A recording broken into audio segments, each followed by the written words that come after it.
안녕하세요. 조용히 쌓는 부입니다. 요즘 뉴스를 보면 금리 이야기가 정말 많이 나오죠. 특히 최근 연준이 기준금리를 인하하자 언론에서는 역사적으로 S&P 500은 금리 인하 직후 종종 하락했다는 제목이 줄줄이 나왔습니다. 이런 기사들을 보면서 불안해지는 분들도 많으실 거예요. 지금이라도 매도를 해야 하나? 금리 인하가 시장에 악재일 수 있나? 하는 고민이 생기죠. 하지만 장기 투자자의 관점에서는 조금 다르게 볼 필요가 있습니다. 오늘은 금리 인하와 시장의 관계, 그리고 우리가 이런 뉴스를 어떻게 받아들이면 좋을지 이야기 나눠보겠습니다. 끝까지 보시면 장기 투자자가 뉴스 소음 속에서도 흔들리지 않기 위해 지켜야 할 핵심 원칙을 정리해드릴게요. 투자를 꾸준히 이어가고 싶으시다면 지금 구독과 좋아요 눌러주시면 앞으로도 함께 길을 걸어갈 수 있을 것 같아요. 그럼 시작하겠습니다. 연준이 금리를 내리면 주식시장은 무조건 오를까요? 많은 분들이 직관적으로는 그렇게 생각합니다. 돈이 싸지니까 자산 가격이 오르겠지라고요. 하지만 실제 데이터를 보면 꼭 그렇지는 않습니다.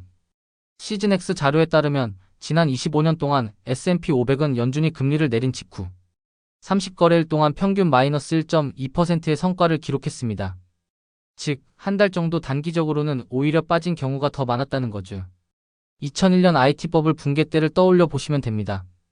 연준이 금리를 내렸지만 그건 경기가 불안하다는 신호로 받아들여져 주가가 크게 떨어졌습니다.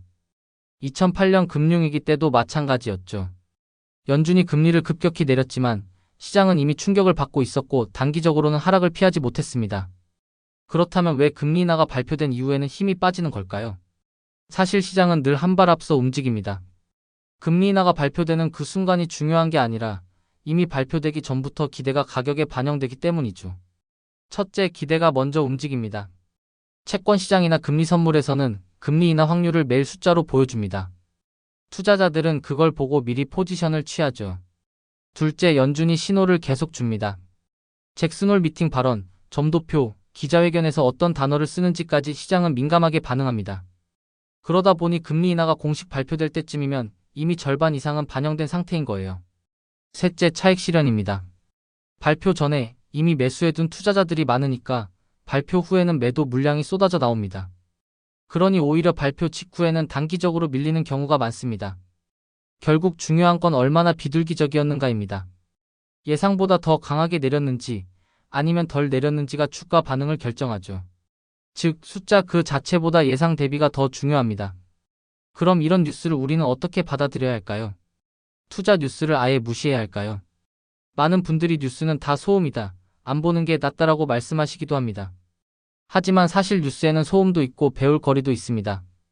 단기 헤드라인은 소음에 가깝습니다. 역사적으로 종종 하락했다, 이번에는 다르다. 같은 문구는 사실 매수 매도의 근거로 삼기엔 의미가 없습니다. 이건 당장 주가를 맞추려는 시도일 뿐이죠. 반대로 장기적으로 공부할 수 있는 뉴스는 분명히 있습니다. 금리, 경기, 기업 실적 같은 주제는 계속 읽다 보면 시장의 큰 메커니즘을 이해하는 데 도움이 됩니다.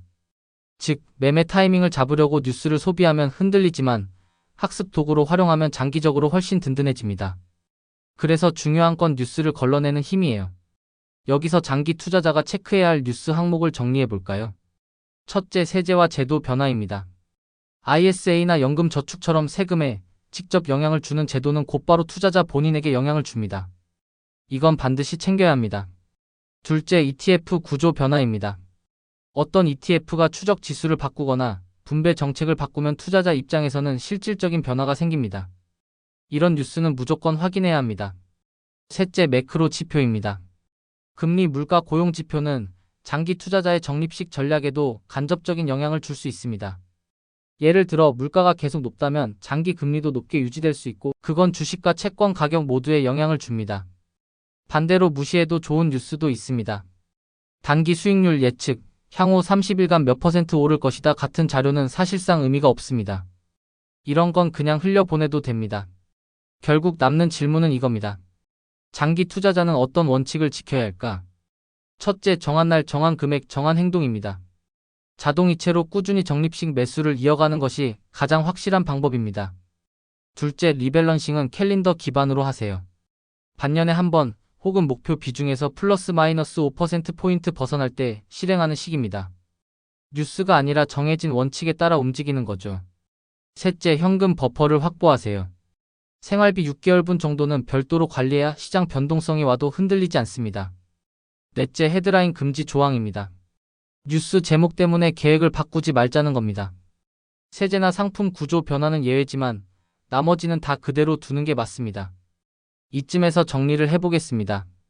연준의 금리 인하는 단기적으로 시장에 혼란을 줄 수 있습니다. 하지만 장기 투자자의 무기는 예측이 아니라 시스템입니다. 예측은 이벤트일 뿐입니다. 돈을 벌게 해주는 건 꾸준히 시장에 머무는 시스템이에요. 장기 투자에서 승리하는 건 단기 뉴스를 맞히는 사람이 아니라 끝까지 시장 안에 머물러 있는 사람입니다. 그러니 우리는 뉴스를 불안해하며 매매 타이밍으로 삼기보다는 학습 도구로 활용하고 본인의 시스템을 유지하는 게 훨씬 중요합니다. 조용히 쌓는 부 마음이 편안해지는 투자 이야기. 이 영상이 도움이 되셨다면 구독과 좋아요로 함께 해주세요. 여러분의 투자 여정에 작은 힘이 되겠습니다. 오늘도 조용히 쌓는 부와 함께 해주셔서 고맙습니다.